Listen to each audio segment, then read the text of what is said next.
হবে না। শেষ মন্ত্রী ভয় পেয়েছিলেন, কারণ তার খাওয়ার কিছুই ছিল না।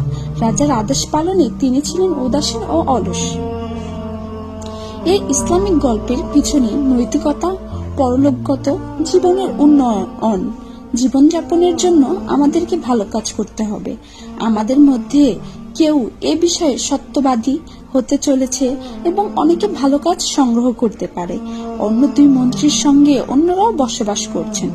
তাদের ভালো এবং খারাপ কাজের মিশ্রণ থাকবে, যেখানে কেউ কেউ তাদের কর্তব্যকে সম্পূর্ণভাবে অবহেলা করবে, আবার সারাক্ষণ পাপ করে জীবন কাটায়।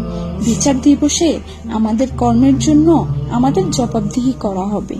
আমাদের প্রধানমন্ত্রীর মতো হতে হবে, যিনি গুরুতর ছিলেন এবং শেষ পর্যন্ত ভয় পাওয়ার কিছুই নেই।